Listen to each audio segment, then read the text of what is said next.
superheroes stand watch when danger closes in and save those in need. But they have one thing in common.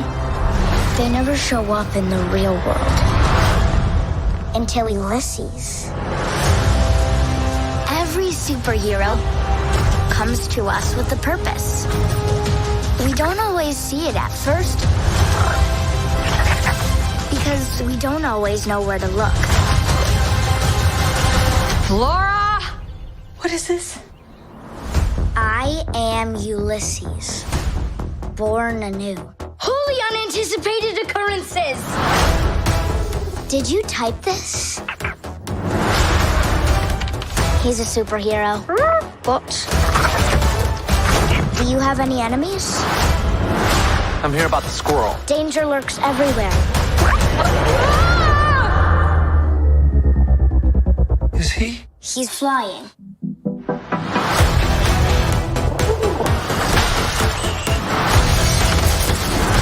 There was a change in the air. And the world was filling with excitement. Go! Who's hungry?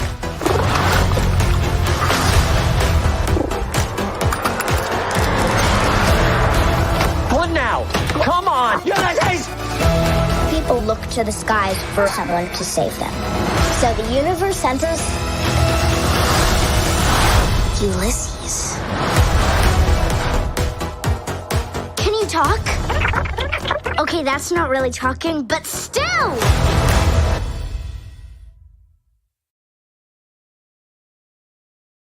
Five, 6, 7, 8.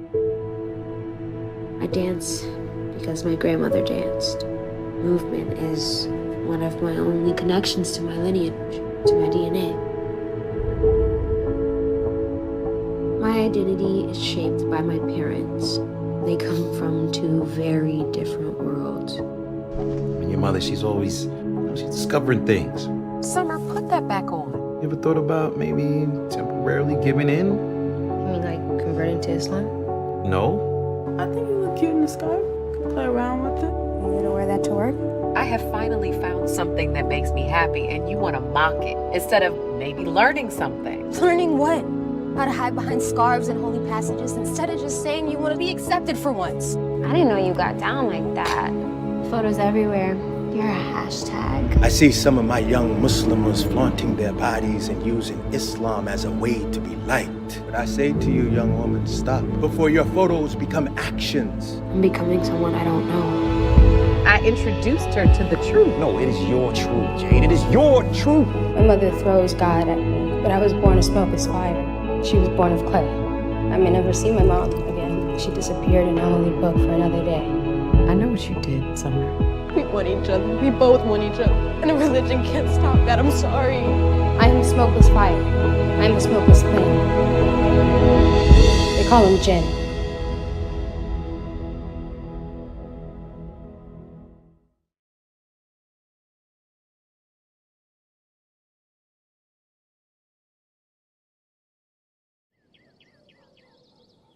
Listen to me, Sami.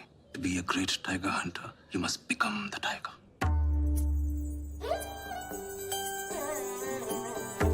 My name is Sami Malik. My father was a great man, the world's most glorious tiger hunter. How can I ever live up to a man like that? America. America is where you find greatness. We have a temporary draftsman job down in the basement. No. I'm a highly skilled engineer. Alex, Sammy. if you want to fit in the right circle, you've got to talk the talk. These guys, we're talking about a lifetime of schmoozing about things like golf, ethnic foods. I want to be a professional American. Tacos, amigos, muchachos. Hey, Linda, thank God it's Friday. Anyone here notice how much torque is involved in figure skating? Where are you living? Have they given you a new house? Not exactly. So many of these men have technical degrees, yet they are working as taxi drivers and dishwashers. This is a great country. There's no shame in any kind of job you do. It's not the same without you here, Sammy. How are you? Great.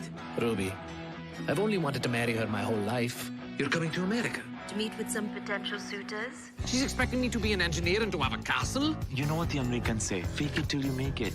Let's quickly transform the house, make it look like a successful Indian man lives here. In Cree's company, they did this all in 30 minutes. Sir, Dazzle me. Just the humble abode of a successful engineer. And you've barely been here a month. Things happen quickly here. I will never be successful enough to marry that girl. I let you down. I had this great tiger hunter for a father, and this is what he gets for a son. Hey! We gotta go now. They often say that greatness skips a generation. I only wish to live up to my father's example.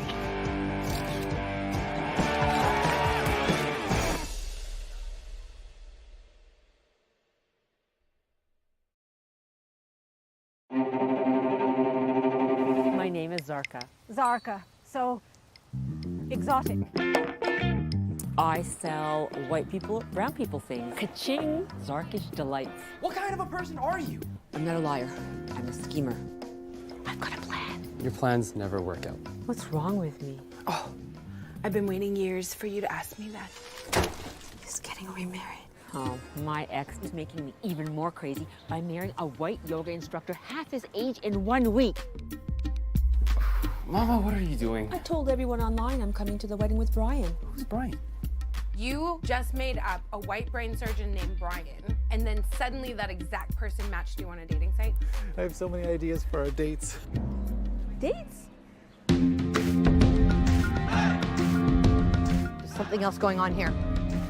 Muslim, eh? What's that about? We haven't been introduced. He's no one. I'm her boyfriend. Now I know why white women don't bring guys home. You are old and have no guys to bring. I'm winning!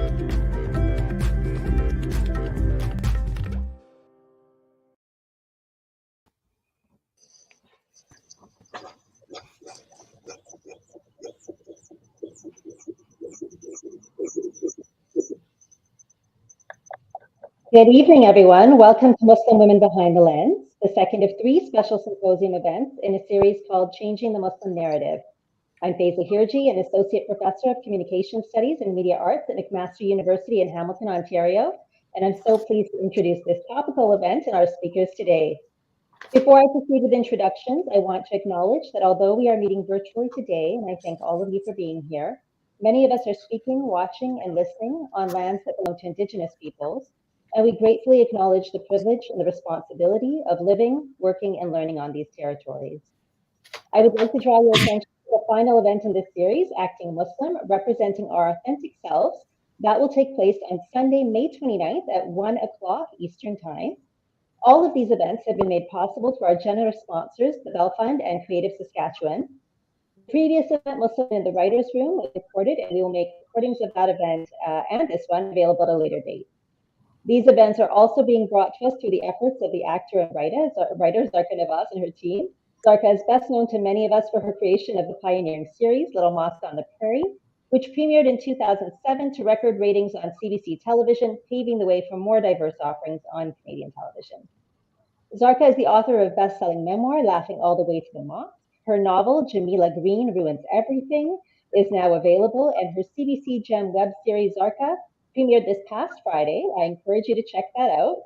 For those of you in Canada, you can access these episodes for free by downloading the CBC Gem app, or you can view them on your browser. I have watched all of the episodes. I definitely recommend this show if you're looking for entertainment that is unexpected, funny, and clever.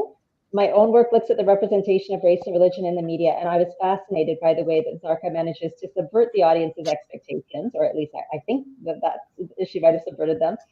Using a divorcee's revenge fantasy to bring in commentary on settler privilege, expectations for South Asian women in relationships, racial and economic hierarchies, ageism, Islamophobia, and fundamental similarities among religions.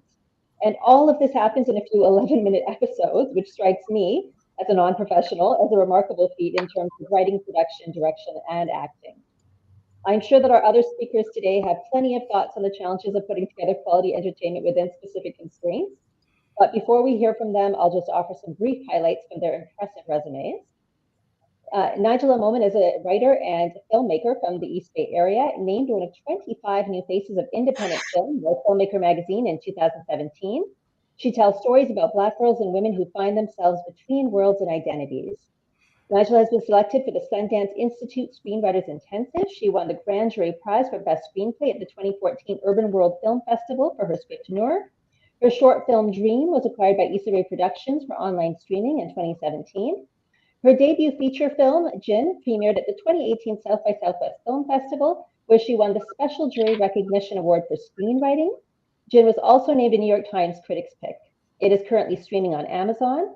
Nigella has also directed episodes of Queen Sugar, Insecure, and Wu-Tang: An American Saga, written and directed for the upcoming Apple series Swagger, and written for the Star show Blind Spotting.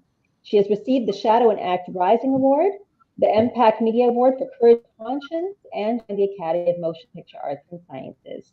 She also wrote and directed a short film for Netflix entitled Black Prom, which is currently streaming on Netflix's Strong Black Lead Instagram page and on YouTube, and she is developing her second feature film, Mosswood Park.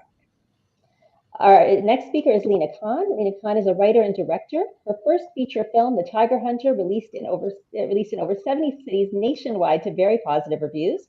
Disney then tapped Lena to direct Flora and Ulysses, a live-action family comedy that released this year and was among the top stream movies in the world for multiple weeks. In the past few years, Lena has sold 2 shows and recently entered television directing, working on shows ranging from multiple episodes of Never Have I Ever to The Mysterious Benedict Society. She is now working on several feature and television projects, including producing a show for Disney Plus, where she will helm the pilot, a CGI-filled live-action studio comedy with Spyglass, and a feature passion project she is incredibly excited about. Iman Zawari is one of the first hijabi American Muslim filmmakers in the nation. She has worked on numerous films that have played at over 100 venues worldwide. She is an Emmy Award winner, Princess Grace Award recipient, a Lincoln Center or Artist Academy Fellow, and Sundance Momentum Fellow. She is also the co-creator of the first American Muslim film grant with Islamic Scholarship Fund, where she currently serves as Director of Film Programs. Iman works to amplify the underrepresented female voice and frequently consults and speaks across the nation on Muslims in film. Her debut film, Americanish, is currently touring the festival circuit and has won 25 awards, including Best Director and Best Film. She is currently Faculty of Film Production at the University of Florida. So at this, I would say, exciting moment in film and television, where we have heard lots of calls for increased diversity and representation. For those of you who are Canadian, if you follow the Canadian music scene at all, if you're watching the Junos yesterday, there was a lot of talk about what it means to be the first and whether that is positive or negative, but we're still talking about firsts in the music industry. Similarly, in film and television, we're still talking about a lot of firsts. But I think that our speakers today can talk about what the challenges and opportunities are related to that. But I do want to highlight the work that they are already doing in this regard to bring us different voices and different stories. And now, Zarka, I'm going to turn it over to you to get this conversation started. Thanks so much for that, Faiza. I wanted to start with Nigella first. I watched your film and it was so beautiful, this coming of age story. And I started doing research about some of the things you said about making this film. And one quote really stood out for me. You said, "I think we're at a really special time where the centering of our characters and our narratives are being given attention that 10 years ago, maybe even 5 years ago, was not possible." And it really made me wonder, why do you think, like, are we having a moment? And why is that? I think just more people are breaking through and finding ways to tell their stories by any means. And I just think that's where we are now.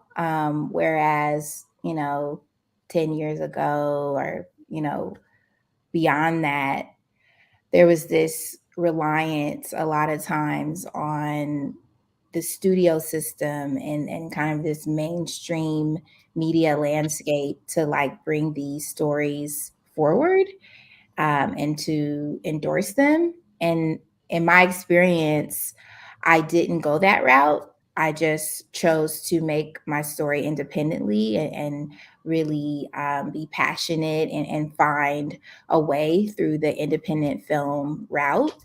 And that's the way the story was made. So I think as long as we have so many storytellers who want to tell these stories and have a passion and know that there's not just one way to make a film or make mainly a film, because TV is a whole other world.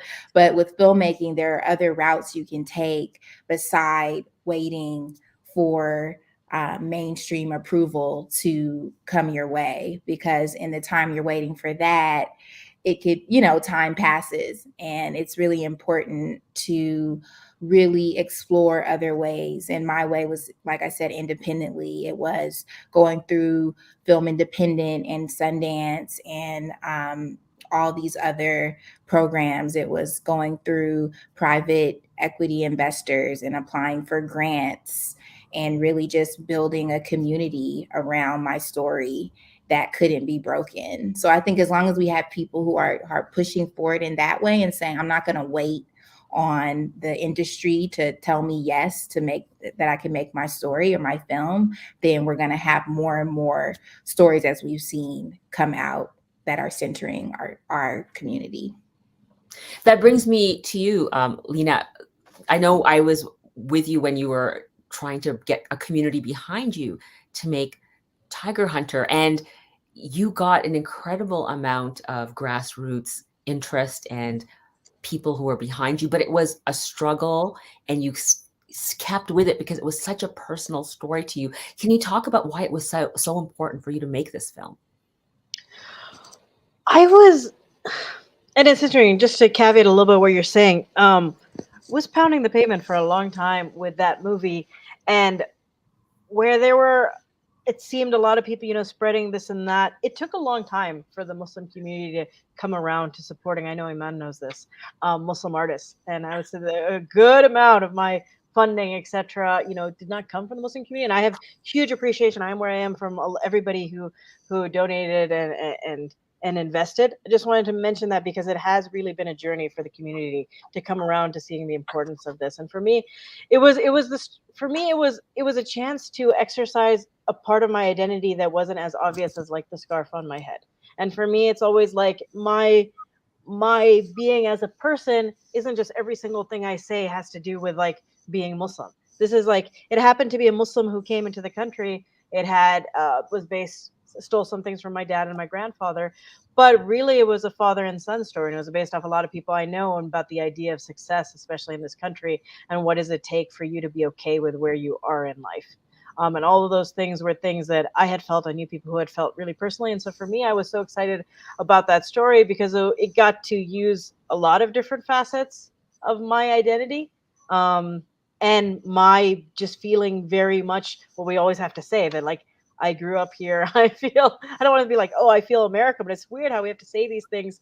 And when we're in certain places, especially back then when I didn't know very many Muslims in the film industry, a lot of the community felt like everything you did had to be just like, I'm telling the Muslim portion of the story. And for that story felt a lot to me because it was just coming from the heart and from my family and background and stories of people I knew, without thinking so much of like I am trying to accomplish an agenda. And I think that's what helped me in it at the end. Can you add to that, Iman? Like, you also worked so hard to get your film, which is such a personal story, to Faiza, who had written it, to Aiza, who had written it, Aiza Fatima, who had written it, and both of you had worked so hard together. It was also a project, a passion project. Why is it so hard for Muslims to get the Muslim community behind these projects? Yeah, such a great question. And I just want to say real quick, I'm so honored to be here with these amazing women. We have been coming up together for a while. So this is like, I never thought that we could have a space like this. So thank you so much for having us. It's really interesting. It took 8 years to make Americanish. And a part of that was because, like, Lena, you had mentioned, and Nigella, I just relate to so much, is that, first of all, we had to make the movie on our own because we were not going to wait for the studio to do it. That's just not going to happen. And then second of all, I was like, okay, I'm going to make sure all of my investors are American and UK Muslims. And I'm like, let's go. And so we go out for 4 years trying to raise this money. And it was really, really challenging. It's like we couldn't, the pitch was all about passion and all about the importance. It was like, everything's the first, like we were mentioning, it was the first rom-com made by Muslim women about diverse Muslim women, about Muslim women. And we were trying to really push that narrative. And it was very hard. And I don't want to be that person, but I am going to be that person because I feel like if we were men, it would have been a lot easier for us to close with these rooms. And it was very interesting because we were pitching to men. But then at the end, who ended up investing in us were all Muslim women. So, and now I'm proud to say that our film was 100% funded by UK and American Muslims. So it took so long to come around, but it eventually happened. And I think it was, post-Trump era that eventually came through, and we just kept on pushing the pavement. And the story is just incredibly important. So, I love rom-coms. I love light comedies. That's my jam. That's what I grew up on. I really wanted to see an 80s, 90s rom-com with brown women leads. And we have an ensemble cast with 3 brown women, living love and life and career in New York City, similar to My Big Fat Greek Wedding and Bend It Like Beckham, but that deals with the importance of what it means to be Muslim in America. So racism within the culture, racism without the outside of the culture, being a woman in a male-dominated corporate system, like all of these issues were really important, but dealing with them through comedy. So, I think that we are making headway because we got from these 3 independent filmmakers, how we made our first films, we kind of pushed the pavement, but we always have to push it. And I don't know what the conversation was about the first, because I missed that, but I think it's so important to have that information known, because it's very hard to be first. I actually had one of the festival directors, he was like, it is so hard to be the first. You're breaking down the door, but you have arrows on your back. And then another student person was like, when you light the fire, you can't sit by it. It was just like, what? This is just like, why? This is so hard. So it's just incredibly hard because none of us had, people before us, and we had to pave our own way.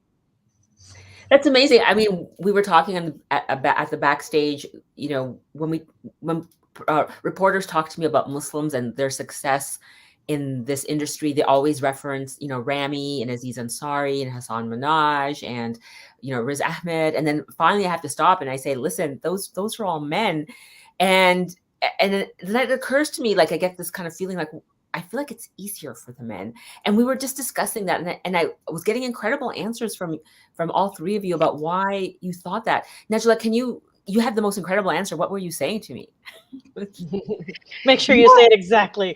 I know. What did I say? And I'm a fan of them. I like Rams. I'm not trying to knock them or anything, but I do think that their stories can be a little bit more digestible or easily consumable for other audiences than, say, mine as a Black Muslim woman. It's just there's just more complications there and less reference points to point to tell my story. I have to be in the room to tell that story. And I think sometimes with these shows that we see and these entertainers who become very popular, there's an image that's being it portrayed that people can easily latch onto, and sometimes the representations of women in those shows and in those skits are just not as complex as if we were there to write in and direct our own images. So I think it's that, and then it's also access. The access that they have to the people who are able to greenlight and able to make those shows and make their projects is something I don't have. And I don't know what they've done to get there, but I've tried to align myself with them, but I don't have that access that they have to the heads of studios as men. I just don't have that. So I think there's several things at play within why they are, continuing to, really be seen as the forefront of the Muslim voice. Lena, are studios afraid of Muslim women? The image, they're confused by who we are? Is that it? Is it? Oh, I don't think they're confused. And again, I also know these guys and I follow them, and cool guys. But I've sold a show that has Muslim women. I'm working on right now. I have a movie coming up with a Muslim woman. And I've been on shows that have featured, mainstream shows that introduce Muslim characters. It's interesting things we've noticed. I think one thing that I used to say when I'd have to, Iman was talking about being, the first, etc. And so early on, I was doing a lot of interviews after my first couple movies about, experience being a Muslim in Hollywood. And if I wanted to be honest, I knew what people were asking of, about how different it was. I have experienced more as a woman in terms of barriers than as a Muslim woman. Like as a Muslim, it really is. I've noticed the misogyny, and it's not the way that people say, but you do see the difference on why there are so few female directors in terms of as opposed to how many there should be. And I think that comes into play as well in terms of if we can't have it behind the camera, and it's so hard, so much a barrier already that way. Like, what do you think in front of the camera? Like, society just has this thing that it does of caring so much in a bad way about how women are represented. We see it right now, what choices they're allowed to make, how they should be dressing, how they should be doing, how they should be anything. So of course, for a minority group that society cares so much about, their first few representations and probably after that, they have a particular window of acceptable representations for Muslim women. This is what I've noticed, which is very, very troublesome. And they're often written by people who are not either they're not Muslim or they're not Muslim women. And that narrow view of what's acceptable for Muslim women becomes very problematic when we have a very, very broad community. And nor do we have that sort of like, it's a, TV is like a fraternity, it is an old boys club. And I think the more we are able to sort of rise together, we see that with minorities and females, the more we are sort of infiltrate the ranks, the more we can kind of lift each other up. That's so true. Iman, what do you have to say? I mean, you teach filmmaking, and so you're in the trenches with students. Like, what do you talk to your students about when it comes to, supporting women? It's such an interesting point because in my faculty, it's 3 white men and then me. And once I became faculty, what they saw was a huge barrage of female filmmakers that came under me. And they were like, yeah, besides Iman being, a person of color and a Muslim, it's like, she's really a voice for the females. And it's so interesting because in all my classes, I have these strong female filmmakers that they kind of see come through. And, just going off of what Nigella and Lena are saying, I feel like we're just not as palpable to consumers because we're women. And we always will have to deal with the women thing. And I completely agree with you, Lena. None of my issues have been about quote unquote being Muslims. It's about being a woman. And that's always has been more of the issue. And unfortunately, I'm tell like it is person constantly. And so I let the students know this is what you're going to be facing. This is what you're going to be doing. But make sure your voice is the most important thing. And it's the biggest quote unquote weapon that you have is telling your story and being authentic and real to it. So Nigella, I wanted to talk to you about your film. You explore, it's a very rare thing to explore not only sexuality, but also faith in a very sensitive way. I was amazed, the Quran and then the verses and then the prayers and the mother's deep devotion and her trust in faith. In a very secular world, it's very rare to see films that actually portray faith in such a positive and sensitive light. I wanted to know your process. Like, how did you get pushback for that, for like caring deeply about getting that aspect of spirituality across? No, I didn't really get that much pushback. And that's because I made the film like independently. It was a total independent film and I had like 100% creative control. Like I got notes from certain readers or certain executive producers who came on, but when it came down to the finished story, it was mine. And I think the benefit of that is that I was able to tell a story that was so close to my heart and that, years from now, like I never have regrets about it because it's what I wanted to do. And I went into writing Jen like that. I wasn't thinking about, oh, is this gonna, anger someone or are these people going to be angry about this, what I'm doing here? I came from a space of just love and honesty and warmth and light. So I really feel like that just came through. But I did not receive pushback, if anything, from a lot of the audiences, especially a lot of the Muslim audiences were just really thankful and grateful for finally a movie that is actually telling the truth and really keeping it real about how difficult and complicated it can be to juggle identity and sexuality and a profound love for your religion and a mother-daughter strain and connection. So they were really like, wow, like this is something that we needed.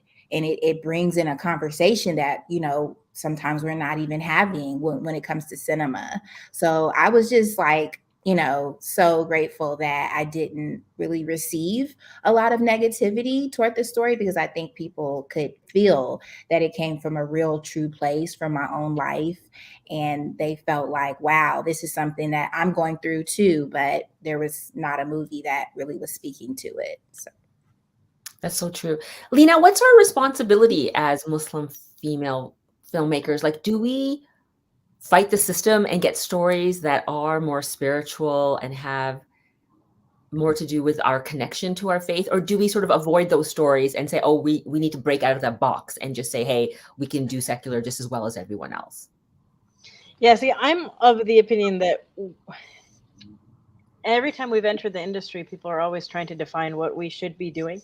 And we are such a broad community. I feel like for me, the Muslim part is that by the end of the day, I ask God, like, I hope I did right by, you know, the skills you've given me, which means the way that the stories I'm going to tell are going to be different from Iman's. They're going to be different from Nigella's. I have a movie coming up that is a little bit more spiritual, and one that really has nothing to do with anything, you know, and I think that's okay. I think we need that diversity. I think it's our desire, actually more the community need to try to have so much of, I don't know, control or thoughts. It's a society right now that just wants to have to say too much about everything. I think we just need more of us there and trying to do right by the world and ourselves. And the stories will come. It'll end up being a broad spectrum, and we won't have conversations about why do we only have this one depiction, because we'll have like 20 filmmakers all telling different things, and we'll get to see the gamut of people that is like Muslim life, you know? Iman, I still get a lot of criticism from the community no matter what I do. It's always like, why can't you just make the good Muslim story? Why do we still get that pushback, you know, from our community? Like, what's going on? I feel that we are a younger community, particularly like immigrant communities, and because there's no narrative out there, they're very scared of the one narrative being held on to as the bad narrative, right? And so they're like, you must tell them like, hey, this is how I pray. I'm a good Muslim. Muslim equals peace. And you know, that's not what film is supposed to be. Relatable, right? And you're never going to be relatable if you have just a one-dimensional character. Like, we have to have flaws. We have to have relatable, like just exactly like how Zarka was, right? That was the whole point, to show like a flawed woman that's going through something. And we're always going to get pushback. You know, I'm sure, you know, all of us experience it in some sort of way, like getting pushback from, why didn't you do this? Why didn't you do that? And for me, for an Americanish, it was like, oh, we told 4 different, like, it was a 18-year-old, a 30-year-old, a 20-year-old, and then a 70-year-old woman, a 50-year-old woman. And then I had an older woman was like, hey, when are you going to tell the grandmother story? I'm like, man, how many people get in one film? That's always why you need more people. Exactly. And that's like what's really big with, you know, this grant that I run with Islamic Scholarship Fund. It's like, you know, we're trying to encourage more Muslim filmmakers to tell an array of stories, you know, sci-fi, animation, drama, comedy, you know, these like web series that people coming out. Everybody has such a unique story to tell and such a perspective to tell, that the way that we're going to relate as a community and create what I say, peace and understanding, is by showing different levels of our journey and our story. So you have to, I will say, in general, we know as filmmakers, we have to have thick skin in general, because it's so hard to be a filmmaker. But we just, you know, we always kind of get bogged down. I was thinking about it. We get one negative, but we get like 100 positive, and we're always focusing on that one negative. Yeah. So yeah, that is so true. I have a little empathy, and also not from where those criticisms come from. I don't understand how they make any sense for your show, because we have far worse depictions of Muslims. I thought yours actually had a lot going on, and I actually thought he was doing a lot more good. But anyways, what I can speak to is where I think there are certain wishes and needs that the communities have that they're taking out maybe on you. and they're taking it out on the wrong place. And what they're desiring is that they wish there's a certain subset of the community that wishes they saw themselves on TV, and TV is not putting them there. And that is, I think, what they're trying to say is like that normal practicing Muslim that, I mean, your character's racist and that's super funny, but like, 'cause it's not that, let's say, because you can have all kinds of stories. And when I was saying there's only certain stories that want to be told right now by the powers that be, a lot of the time they are afraid of practicing more like what do you want to say, traditional, not traditional as in like way back out in like Arabia or whatever, but like, you know, I don't think I see me on TV. I do take my faith seriously. There are certain things that I don't want to do. I don't think I see myself on there. I think if I want to get a character on TV right now, I will do opposite me, and I will show a girl on TV like, you know, going against everything in her religion and saying like my religion is oppressing me and this and that. I can get that show on screen in like a second. And there are people who are legitimately have experienced things and are telling those stories. I never feel like it's my job to be like they shouldn't be telling those, but I see the hurt that people have, that like, why can't I see me? And I do think it is, there are people, first of all, we have a society that's pretty anti-religion anyway, but the society, the industry I've seen is particularly that. When we talk about like Muslim women, they don't want to see a Muslim woman who's a little bit more practicing. People have so many problems as it is with Muslim women and their prejudices against them. And so to see, like, if they saw Nigella on screen, they'd be like, what? There are too many things that make my brain hurt, right? and I've gotten to know her. She's in the squad. She's like amazing force. And I was like, and even for the fact that, and Nigella, I don't want to out you, know, but like I've been invited to certain houses. Like Nigella should be here. Like if our community doesn't even understand that we're all part of this thing, like the industry doesn't get there, and the industry is kind of like super prejudiced in different ways. There's just a lot to be done. So I think I'm just speaking to, I know that hurt, and I see, and I keep wishing I could see people like me on TV too. What I was going to say is I wanted to talk to Nigella about the erasure of the Black Muslim experience on film and television, because it is dominated by South Asians. And your film was the first one, actually the first one that I saw, you know, with the Black Muslim experience. And I was like, why don't we see this? Like, what is going on? Like, how do we explain it? Yeah, it's so interesting. I'll just speak from my experience of when we were trying to get this story out. We would pitch this story to a lot of people. Usually they would be white men, and their only reference point for Black Muslims was Muhammad Ali. You know, Muhammad Ali or Malcolm X. So, and I love Malcolm X and I love Muhammad Ali. These are people who really were the pillars of our community as Black Muslims, but it's not a contemporary perspective of African American or Black Muslims. A lot of times when people think of Black Muslims, they think of the Nation of Islam or Malcolm X or something that was in history or, you know, in the past. They're not thinking about the so many people who live and breathe every day in this world who are Black identified Muslims. And I think it's because we don't have a lot to reference that people they stop and they're like, wow, a Black Muslim girl, a Black woman who converts to Islam, like a Black Muslim girl who dances. These are just things that feel like they're not in existence. To the people that sometimes we're going to get our stories made.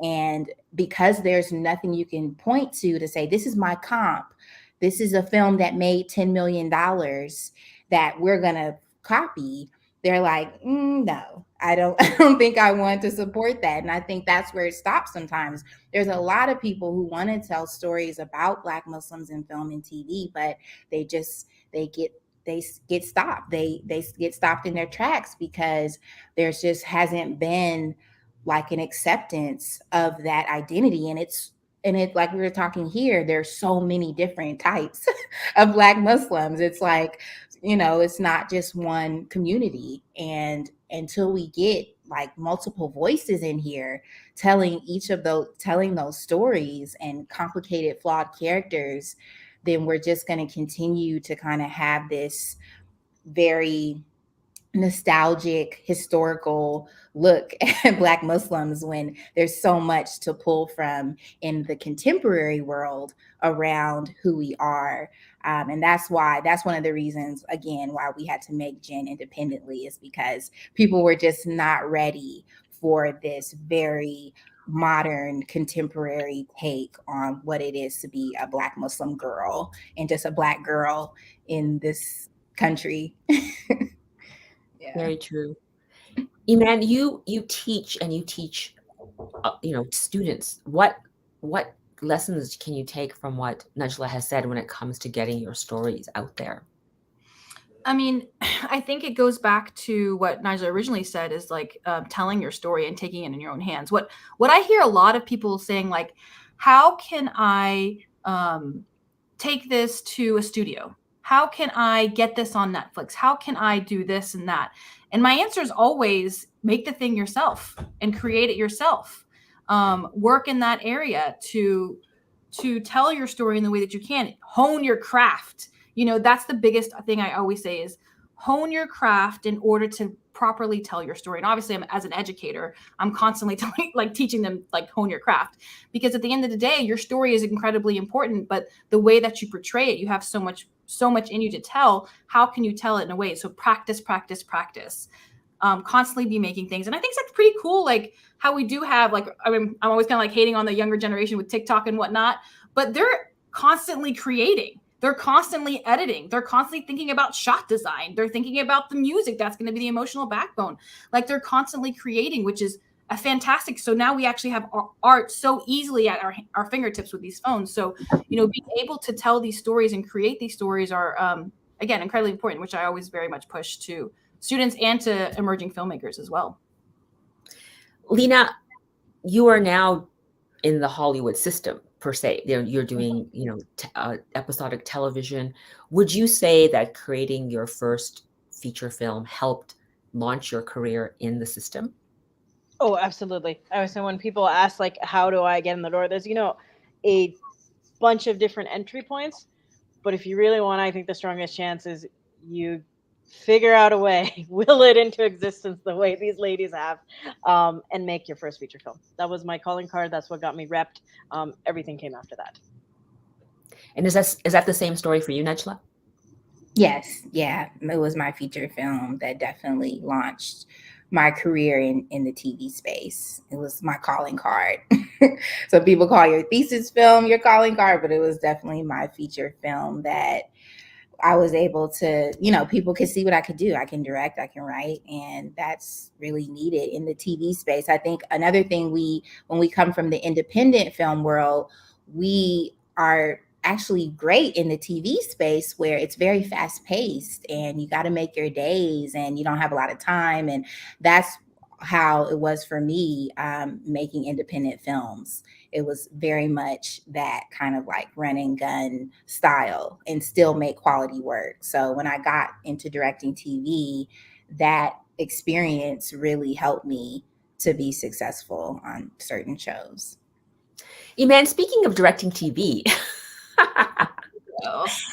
for those who don't know, I had asked Iman to shoot episode 1 and 2 of Zarka, the series. And it was so interesting because I will not do the voice. I will sound like a serious person.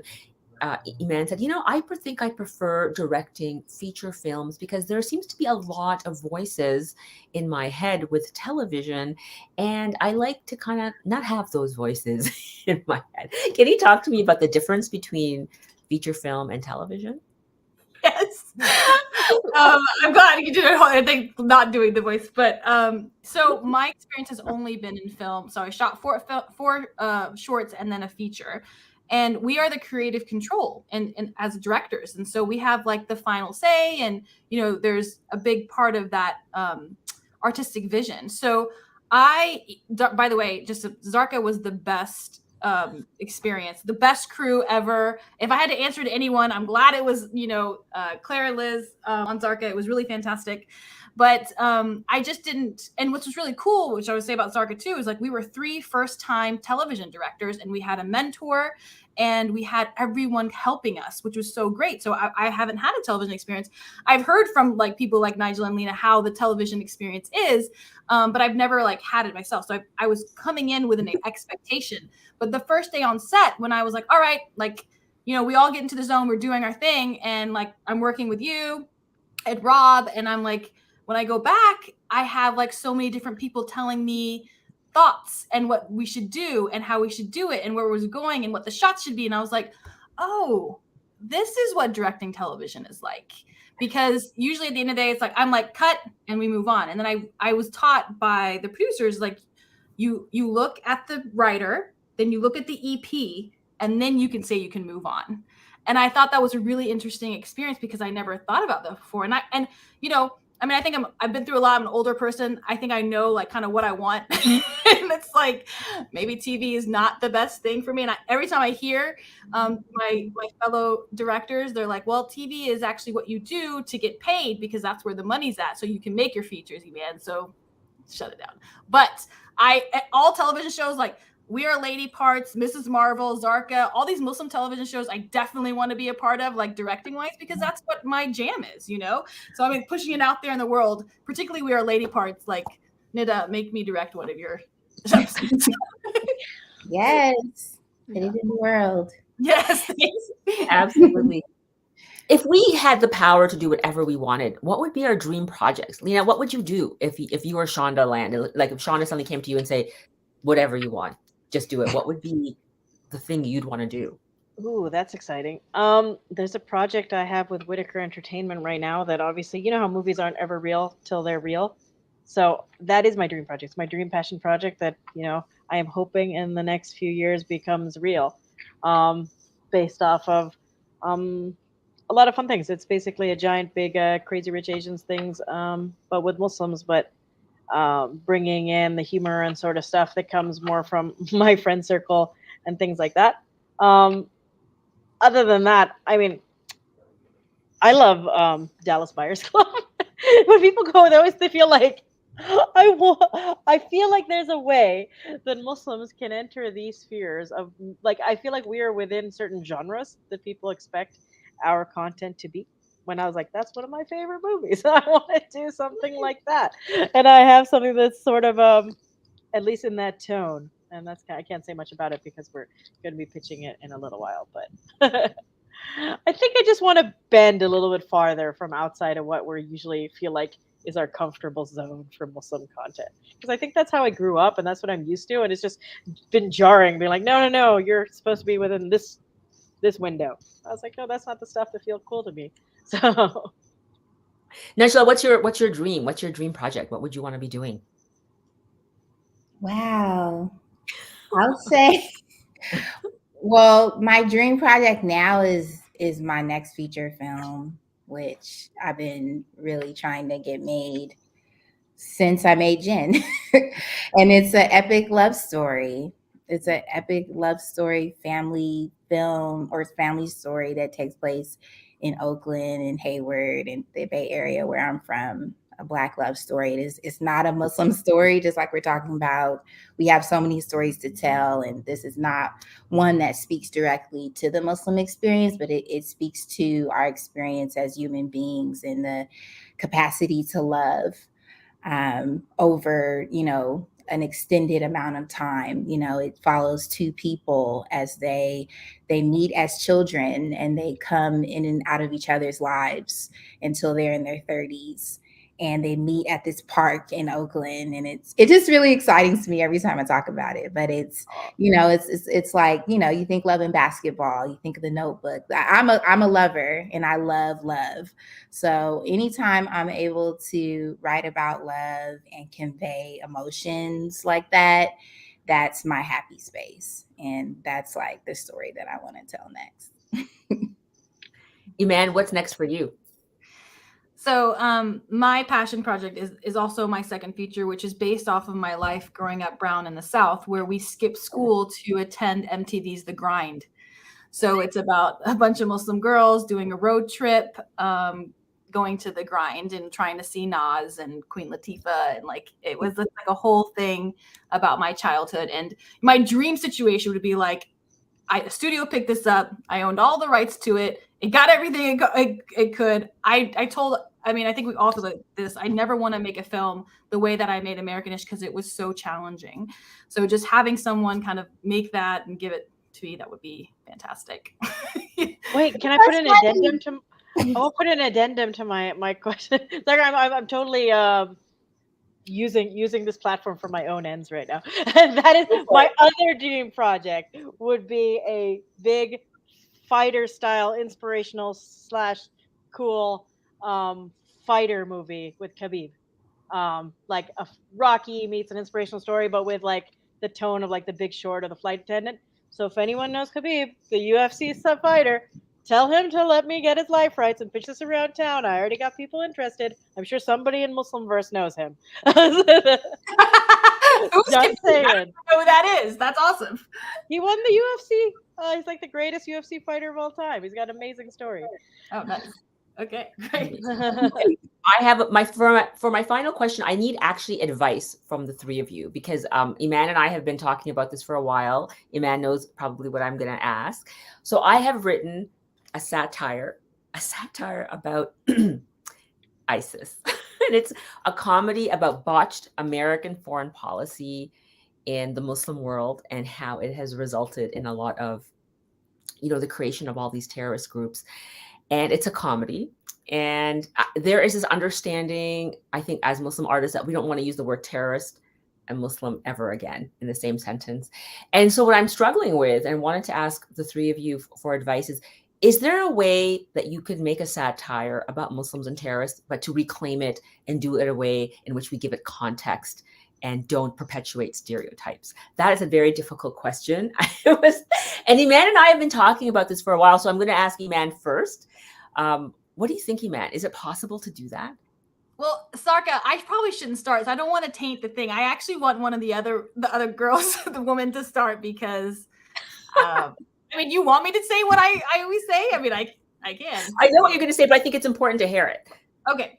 So the answer to the question to me is a hard no. I do not think that we should be making stories with Muslims and terrorism. We have so many other plethora of stories to tell, and we don't need to perpetuate that with Muslim violence. That comes from my own, I also say, trauma from childhood and like life as a Muslim artist. So I would say no. And I think still, because I've read the book is fantastic. The character is Jamila is so great. You guys should definitely read this book. And I said, we'll make this movie, but we need to make it not about terrorism. So that's my opinion. I need advice. Lena, what do you think? I won't say that it can't be done. Whether I have the appetite and want that in the world at this very moment, I might be like, I hope we get another, 20, 30 movies, and then that's in there, 7, 8 years from now. That's my personal, but I haven't read the book, so many things can be done in satire. Nigella, what do you think?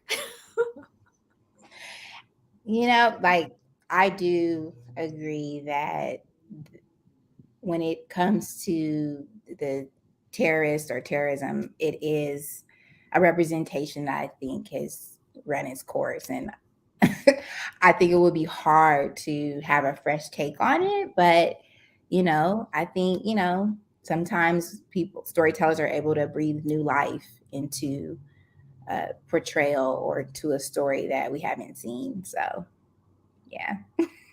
That's good. No, it's good advice. I'm still struggling with it, so I'm trying to think if there's even a way, but I haven't decided. But I wanted to throw that out there and get your advice. Thank you so much. Thank you, Sarka. Well, thanks so much, everyone. This has been an amazing conversation. I could listen to it go on for a while. We do have some questions from the audience. We won't have time to take them all, but I will pull out one that I think might be interesting to everyone. And almost all of the questions have to do with ways to break into the industry or how you broke into the industry. But so one of the questions was, what was if you had another day job, what was your day job until your TV or film career launched? And I don't know who'd like to start. Oh, I'm a super pro ehow.com writer. ehow.com. You remember way back when? I have a pen name. Can tell you all about amino acids or the best private universities in Rhode Island or what have you. The key is you get paid per article. Try to figure out how to do 3 in an hour, and that's what I'm all over the internet. Ehow, you've learned how to do many things for me. Just saying. And by the way, Zawari, tell Khabib to hit me up and do my movie. Sorry, comment there. That is amazing. Okay, others? I was an after-school teacher. So I worked with teenagers in different like school programs.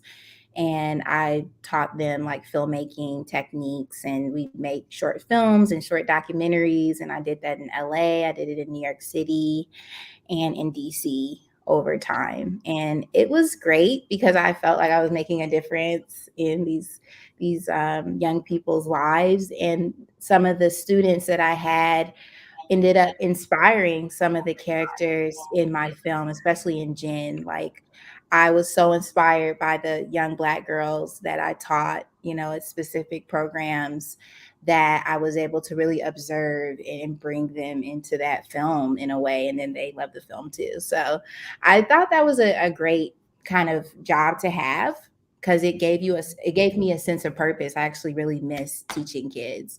And I also wrote like freelance for different film publications like IndieWire and Shadow and Act and Vice. So yeah. Wow. So two very interesting answers. And I think it's interesting when you talk about how inspirational that was. One of you had been talking about young people now, how they're always creating, right? And yes, we might complain a lot about, the narcissistic generation or people who are always on their devices, but they have got this sort of creative bug in a way that I think previous generations didn't. So it's really interesting. Yeah. Any exciting careers that you can share with us as well? Me? Yes. Oh, sorry. Yes. I mean, yeah, I teach at the university. That's my day job till this day. It is also like super fulfilling, working with these. Every time I go to work, I'm just incredibly inspired by them and what they create. And I'm always in a creative space. So my dream has always been, teach during the year and make movies during the summer. And that's, still my goal. I feel like I'll always teach because I love it so much. And I feel like I have this responsibility with the film grant and with my students is, I didn't have mentorship. So it's really important for me to be mentored to others. That's amazing. So lots of overlap with the creative and educational sectors here. So that's really interesting. And Zarka, I should know because I've read so many interviews about you, but did you have a different day job in the past, or have you always been on the creative path? I occasionally go back to journalism. I have a journalism degree and have done lots of things for CBC. I was host of the 6 o'clock news only a few years ago, full time. And I had to leave that to go back into making the TV show. I'm hosting the 6 o'clock, the morning show as well. So I've kind of dipped my toe back into journalism when I need to, because I feel like you have to just keep making money, doing things. Sometimes it's good to get out of creating projects to learn what the real world is doing, and to just get to fill the well with experience, and to have those experiences in an office. And I loved those experiences because like, I feel like sometimes we live in our creative world so much that we are writing stories about people we don't know, or about experiences we haven't had. And so I remember reading about a writer who would sometimes go back and become a plumber so that he could get those experiences that he could draw on for his stories. And so for me, it was important to sometimes go back and be a journalist and work in the newsroom and have those experiences. And so that when I can come out, I can have more things to write about, and it sort of fills the well of creativity for me. So those are the things that I go back to. Well, that's really interesting, and I hope it's inspirational for the audience, because it seems to me that although you might have all sort of taken different kinds of paths, in a way you're all storytellers, regardless of the different ways that you were doing it. I think we might actually have time to address one of the other questions that came through, although I don't know if everyone will have an opportunity to give an answer, but kind of related a little bit to your conversation about how to get a foot in the door. We have someone from the audience saying, if a person is not from a film background, but they have in some scripts, what is the process they follow to pitch them to the right people? I see some thinking faces, so I don't know if anybody wants to start. I mean, like what I had mentioned before is, again, we think that we need to go to studios, but actually you should be pitching those to actual filmmakers and directors and producers that are already like independently that are working to make their films. Maybe a second or third features or something like that, because that's the way to get something off the ground. It's a very independent route. And if you're trying to create yourself as a writer and whatnot, trying to go through the studio route, I have this question all the time from everyone is like, how do I get into the studio? Like, I don't know. I'm an independent filmmaker. I'm not into the studio, So it's like, I think that independent filmmakers day in, day out, like, I feel like that is the way to go personally for me. But Lena and Nigel are in the studio system. So. Thank you. Nigel, I feel like it's hard for us. It's just it's meant to be a closed It's industry. hard. They do it on purpose. Like I there's know. meant to be 20 barriers to entry. So Yeah. there is not a way unless you're, which is probably why we see so many white dudes in the industry. They had like an uncle or something, and they're like, "Hey, Uncle Jimmy, help me get in and pitch to that guy." That goes, "Okay, fine, we'll give you a movie at Paramount or something." But other than that, no, you can't. Like you're not going to be able to just go in and pitch the right people. I think Iman's on the right wavelength there. There are certain I know some people have had luck. Like you have to find steps to get in somewhere because it's an industry that has all these barriers, and you have to keep getting in like another door. So whether it's meeting people, there's filmmakers, there's these programs now. Like a lot of the different studios have diversity programs that are now extending to writing programs. Disney has one, NBC has one, and so you can start getting in there. Nickelodeon had one. That's how Samir got his first, opportunity. So try those. There are film contests, but those don't, there's a lot of work and you might not get as much out of it, but you should always be honing your craft anyway. So that's the best I got. I don't got much more than that. It's hard. Yeah, I would definitely agree with both of you. And I've seen that networking and building community is actually one of the better things you can do to keep working, thinking that, oh, I have my foot in the door and now I'm just going to continue to keep, doing the same thing and I'm just going to get jobs. That doesn't exist in my experience. It's about you have to continually be out there, getting to know people, building some kind of rapport, and those people end up hiring you or they end up putting your name down on a list. That's really in it. It's a lot of times it's not people who are, 20 steps ahead of you, but people who are sitting right across from you and you just get to know them and then they become your ally. So I think those connections are actually very important to have. Yeah, just getting into a writing room, like after Little Mosque on the Prairie, it was so interesting to me. I had my first agent and I got in front of studio executives and I was able to pitch ideas for a Muslim family, sitcom. And every year I would pitch successfully. My first year, I think it was ABC, and then they turned it down. And then I think it was NBC, and then they turned it down. The next year it was CBS, and then they turned it down. The next year it was Fox. So 4 years in a row, I sold pilots. I got paid really well to write the pilots. And then when they turn you down, they own the pilot. So then you have to kind of move on and create another Muslim TV show. And so I was trying to create the Muslim family comedy, like a sitcom. And for 4 years in a row, then what I realized is, oh my God, I'm losing all my IP because the studio owns it. And so then I kind of shifted gears instead of going into publishing, because at least with publishing, you own your own IP. And if you're a writer and can write story and you're having a hard time breaking into television, then you can shift gears and you can write, you start writing a novel or short stories, because as long as you keep writing and you create IP, people are, interested in product that you have. And that kind of brings me to the final question is, why do you think everyone, it's so hard to get a Muslim family sitcom in the same way for for Muslims versus say other ethnicities in Hollywood? Like it seems like we've got Rami, but that was on Hulu. We have We Are Lady Parts, but that came out of BBC. We have yet to see something originating in the Hollywood system. I mean, that's so interesting. I know we're at the last few minutes, but I wanted to know if anyone had thoughts about that.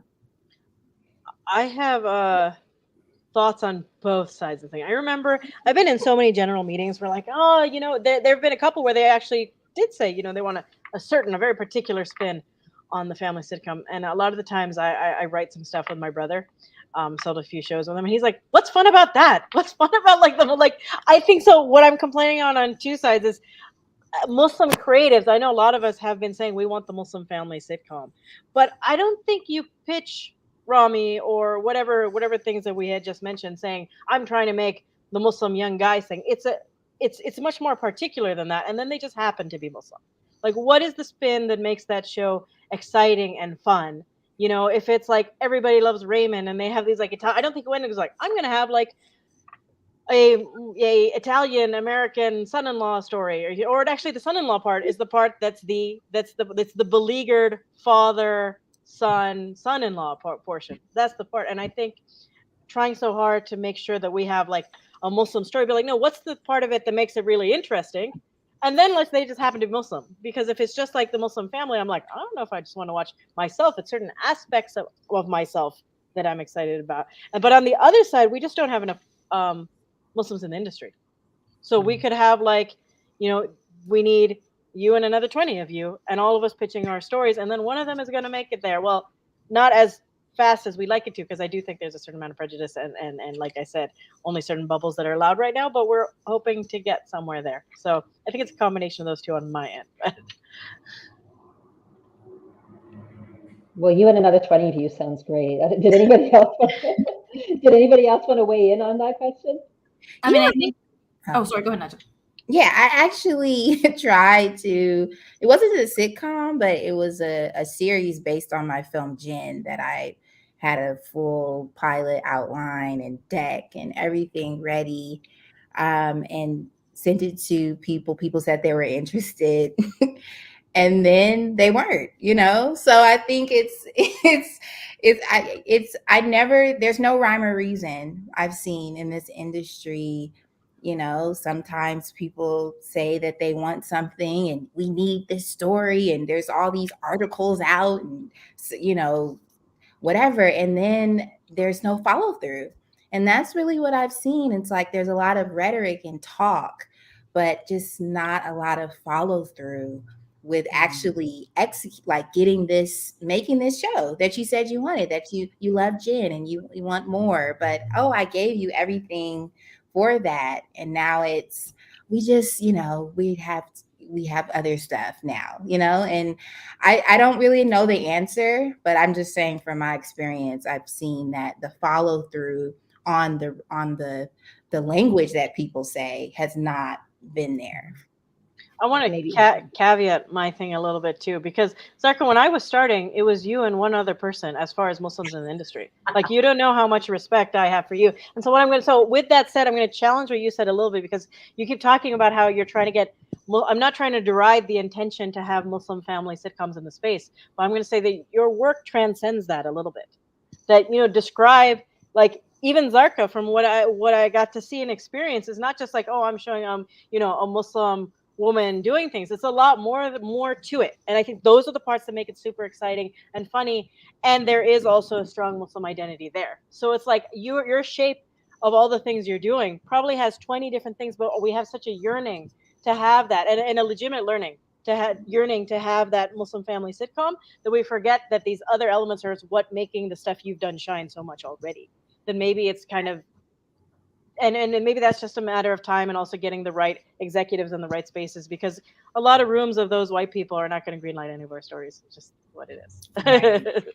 And that's the last thing I was going to say, I know we're at time, is that we need to have more people of color and Muslim executives to be making these decisions. And I think we are in the creative space, but we haven't moved up to the executive producer space. Right. That is a great point. Thank you so much. And thank you all so much for sharing your experiences. Having listened to the first session in this series, I'm so struck by some of the similarities, including how these challenges of race, religion, and gender all come together, but especially, it seems, gender. But I also appreciate the fact that you're mentioning that as Muslim women, you're not all going to tell the same stories. You don't represent a single monolithic identity. And there's more than one story or two stories or three stories to be told about any community. And I'm also intrigued by the ongoing discussion of what it means to be the first in your field. So I brought it up quickly at the beginning and perhaps should have elaborated then. But the example I brought up was from yesterday's music awards in Canada, where a singer-songwriter, Mustafa, won a Juno and noted that he was the first Black Muslim to win in this category. But in his acceptance speech, he suggested that we need to critique first, not celebrate them. And so I interpreted this to mean that we should critique the limits and the constraints that make Black Muslim success so exceptional, or any minority success exceptional. And I think that's a fair and important point. But I also think we should celebrate those artists and those creatives who are doing the work to break through despite the very real challenges, like all of you are. So I'm looking forward to checking out more of your work. I'm already sold on all of your dream projects, and I'm very excited to hear from our future speakers May 29th. So please, everyone, join us then. So May 29th at 1 p.m. Eastern for Acting Muslim, representing our authentic stories, featuring Bilal Baig from Sort of, Trevina Springer from Ms. Marvel, and Aiden Abibi from Versions. You can find more information on all of these events at zarkanavaz.com. Today's event was recorded, and we will make that recording available when it's ready. In the meantime, we do encourage all of you to check out the great work that all of our speakers are doing. For those in Canada, you can check out episodes of Zarka free on CBC Jam. Anything you wanted to add about that, Zarka, or is that good? It's free and it's streaming. Perfect. So thank you again to all of our participants, our team in the background, our sponsors, and to everyone for taking the time to attend. Thanks so much, everyone. Thank you so much. Thank you. Thank you, everyone. See you soon.